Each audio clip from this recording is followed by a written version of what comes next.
In Skyrim, Meridia's champions fight for good. This is the story of Cassie.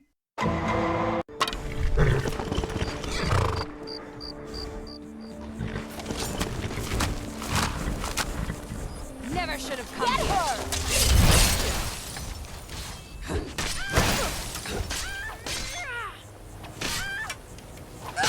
Only a fool lets himself get surrounded. Sometimes.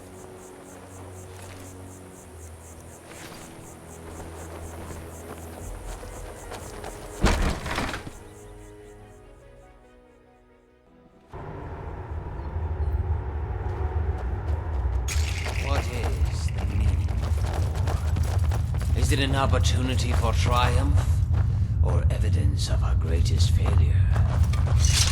Ours is to vanquish the unliving, but is that the true path? Is our way, our world, something worth saving? Answer my query, stranger, and I will know the difference between triumph and failure. Answer my query, and I will tell you if words have any meaning. The world is worth saving. You've saved it once. Then you have my thanks as well as my attention. Perhaps my actions were not to make war, but to grant an innocent her peace. Divines, forgive me for my doubt. In the world's darkest hour, and mine, I did not expect to find a friend. What quest are you on? For the last 2 years, I have embarked on a single road. Ours was to walk its twists and turns, overcome its many obstacles. All the while believing that if I followed it to the end, I would find redemption. Only it appears the road ends here. In this hollow cave, with the corpse of the child I was asked to save. It was rumored that the child left for Eastmarch to join the Stormcloaks, in defiance of the father's alignment with the Empire. For a lord's house, the truth was far more incriminating. And for a loving father, one far more heartbreaking. Thus the Lord could not trust anyone, save an Argonian prisoner, one guilty of the child's same crime, vampirism.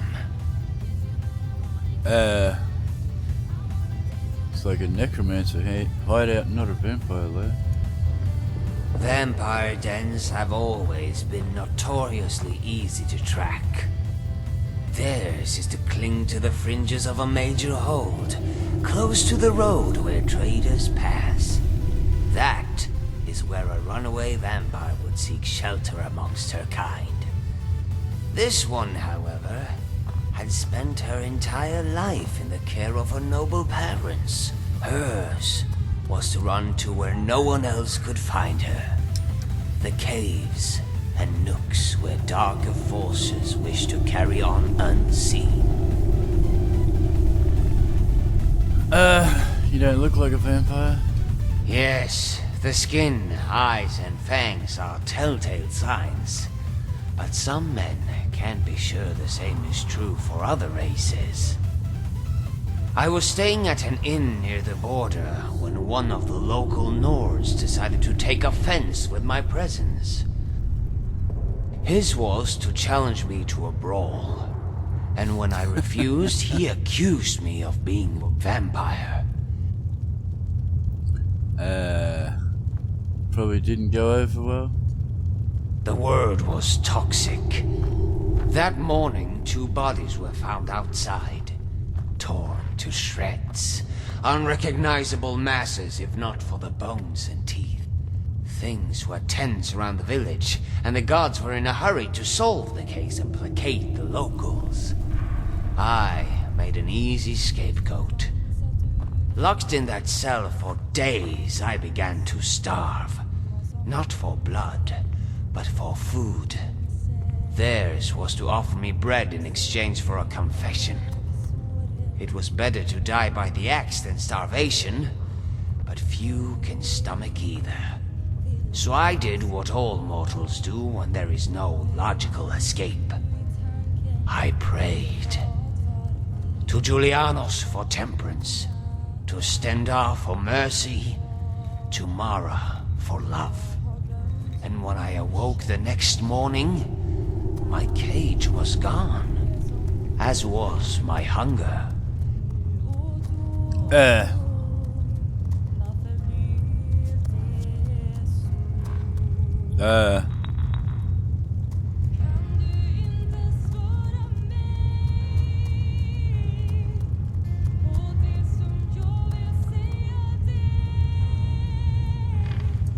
Not according to the laws of mortals, but the gods hold us to a different standard. Who freed you from prison? The night before, I was paid a visit by a man, his face shrouded by the hood of his robe. In his arms he cradled an urn, filled with the dust of a vampire. The dust was to be scattered around my cell, as proof of my demise. I knew not how much coin he had passed to my jailers, but it was enough to carry on with the ruse. Outside the barracks, a carriage awaited us both. It took us to a nearby chateau, where I would meet my true employer.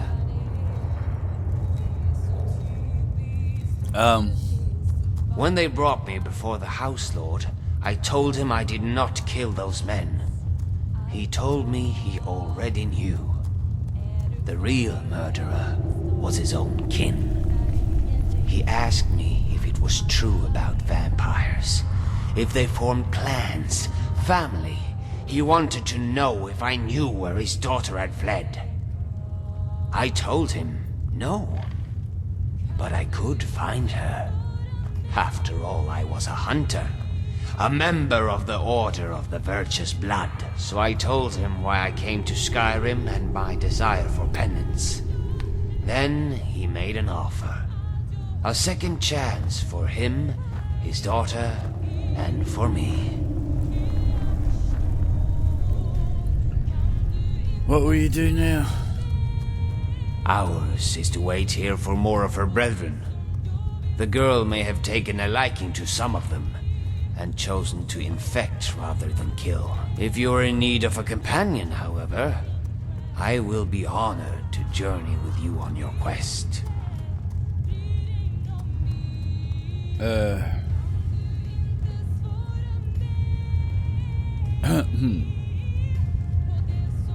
Order of the Virtuous Blood?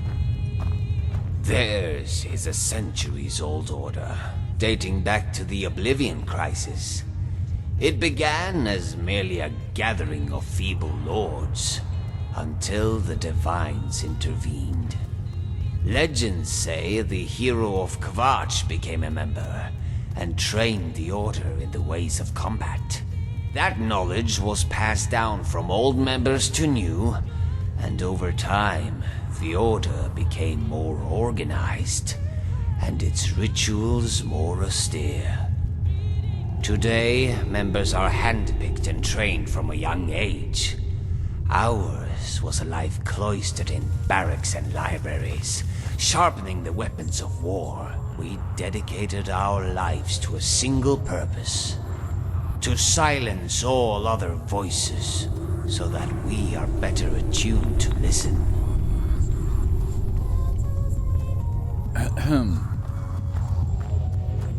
Okay.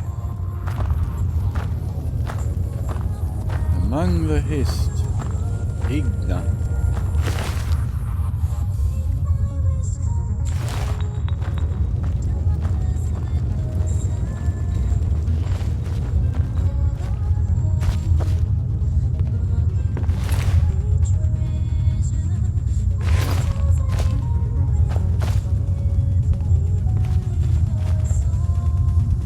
Oh no, it's a trap.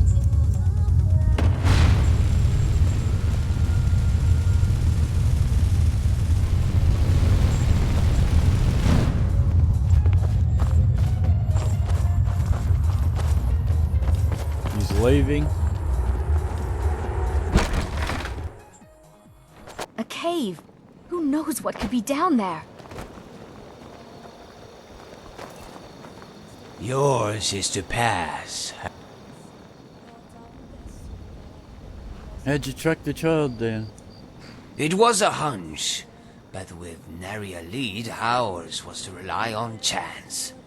So I listened for rumors of necromancy first, and vampires second. There was an argument at the Bee and Barb about some nefarious activity near Shore Stone. Some claimed it was black mages, others said vampires. Ours was to follow the lead here, to Boulderfall Cave. One could only pray to our cave that our arrival was not too late. You were, though. Not exactly. The child was still alive when I entered the cave. Not only alive, but healthy and smiling.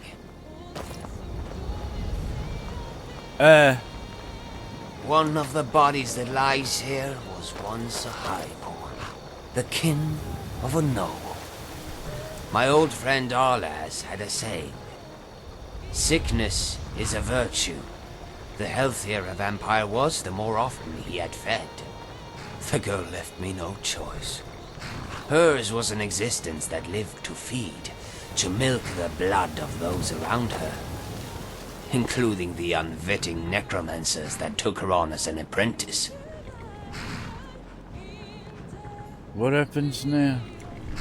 Someday, I will return to that village and tell her father a lie.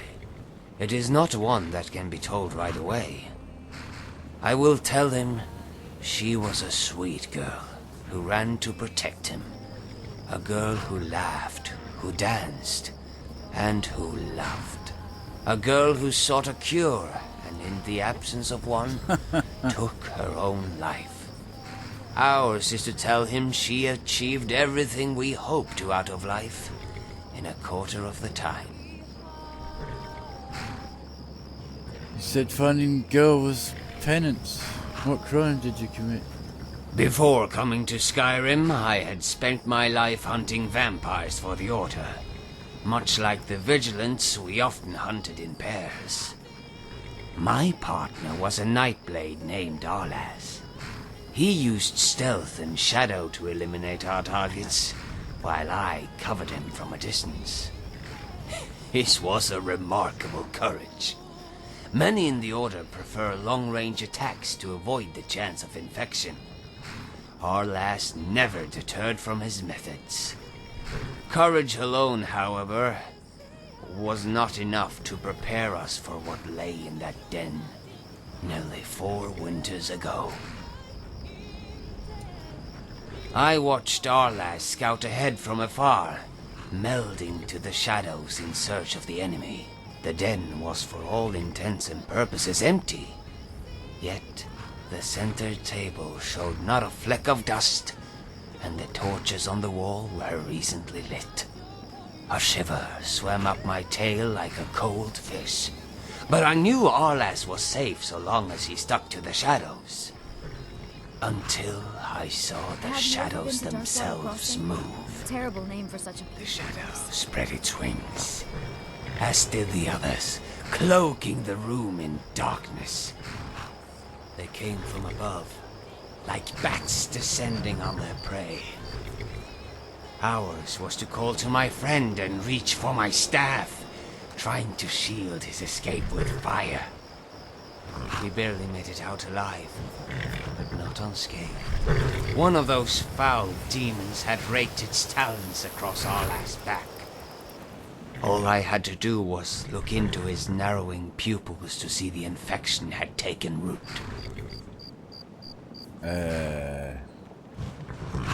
You gave him a potion? It was progressing faster than any case of vampiris I had ever witnessed. Potions had no effect.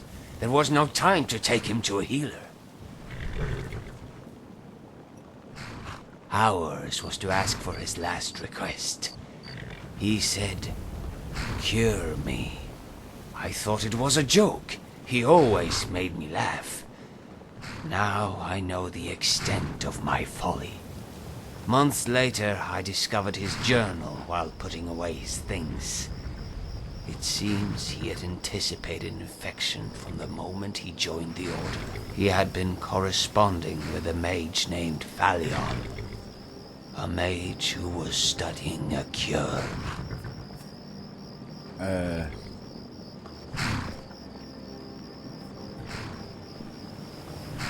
Oh, you can't blame yourself. Yours is a statement that I am thankful for. Perhaps, as the Divines work in the shadows, there is a greater purpose to be found. I thought Harla's death brought me to Skyrim to save the nobleman's daughter. Now I wonder if they have brought me here to meet you.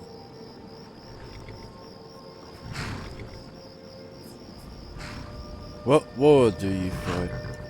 It was a question that was asked of me whenever I began to doubt my faith or the side I have chosen in this fight. Ours is a life consumed by blood. I have lost family to wars great and small. Wars on the battlefield and in the mind. Wars blur the lines of morality, until we know not whether victory is a triumph of the spirit, or a failure to be civil. Only as members of the Order of the Virtuous Blood, ours was a resolve that could not favor, even when our foes wore the faces of children. What is the meaning of war? It is to fight for a cause that is absolute, against an evil that deserves no clemency. If sanguine vampiris is merely a disease, one that can be cured, then my faith is once more cast into doubt. Ours was a childhood raised to do one thing: hunt vampires. I know of no other life.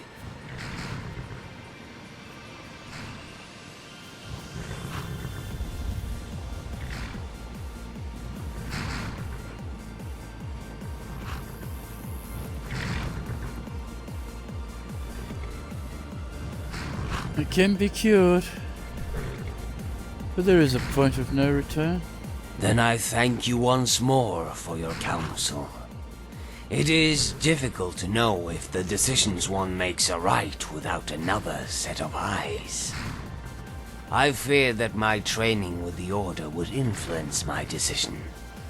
That I would think only of the easy way. To kill rather than cure. When I was young, my mentor told me a tale of the peasant who found a stray cat living in the alley behind his house. His was to bemoan its presence, but weeks later, he found that the cat kept his home free of vermin. The peasant grew quite fond of the cat, until one day it bit his leg and infected the man with a terrible fever. The peasant, who had never been ill a day in his life, finally went to see the city alchemist, whom he had stubbornly avoided all these years. It was love at first sight. But who is to say how the peasant would feel the next day? All he could do is take that chance. I wish to follow you on your quest. I do not know to what end, but ours is to trust in the will of the Divines. Okay. Let the light illuminate the shadow. Well, I can't ask him to join.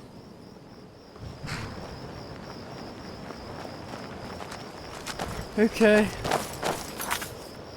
So that was the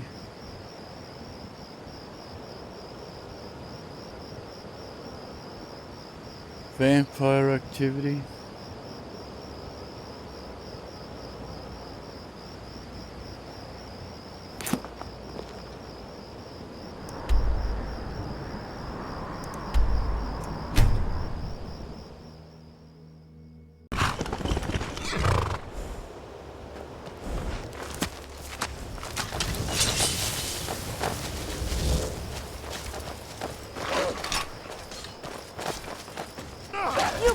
win Ah!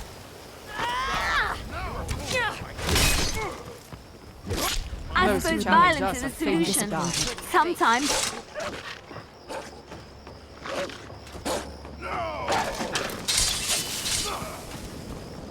I'll show you a real fight. Might want to be very careful here.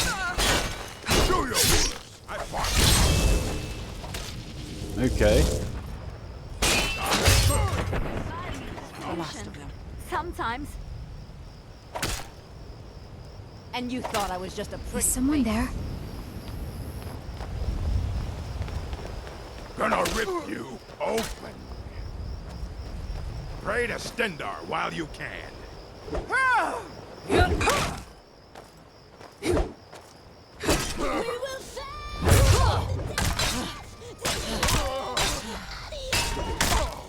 Come on, warrior. Fight me, blade.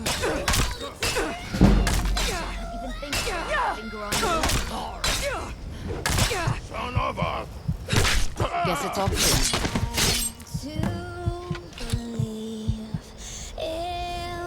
You almost killed me. Raise your hands into the sky and fight. It's done. The war is won. Lift your hands toward the sun. Be careful. Toward the sun. Okay, I'm not sure what's going on here. Oh. Ah, another Nord. Bathru must have sent you up here for me to maim you and feed your carcass to the wolves. I know it sounds irrational. Not to worry, friend. Old It's irrational. Dravos has no intention of turning anyone into It would be meatloaf. fact and irrefutable. For I serve not the Lord But of we do Destruction, not. but So all Sangui, we can the do is Prince of believe. Debauchery.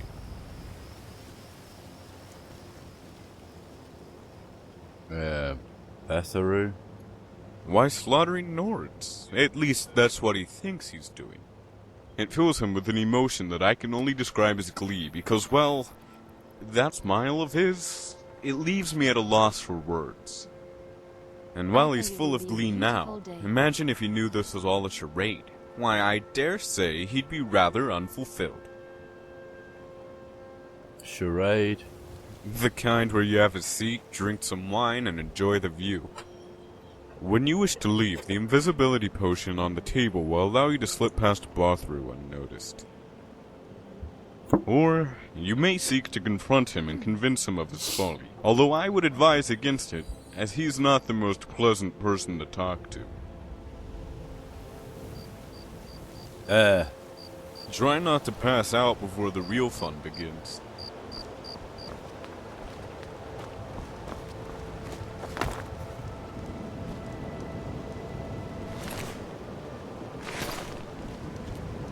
That's Batharu. You came down the steps. What happened up there? How did you manage to survive? Dravos is cheerier than I expected. Cheery? What an oblivion has gotten into that fool. He's not supposed to have a personality, and you're not supposed to be alive.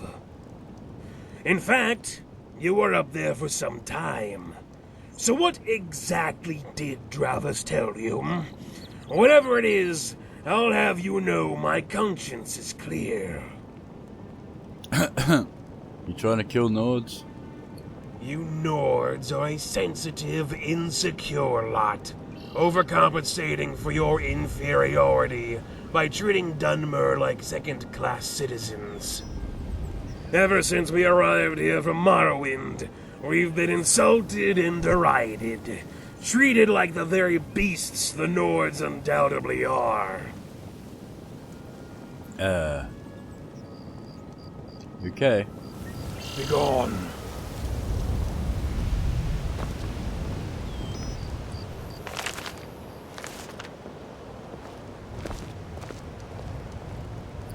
Okay.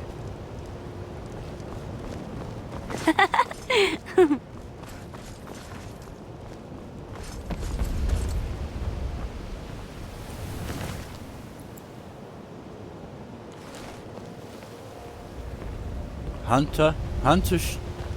attack this? Okay.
Good Lord, didn't anybody here subscribe?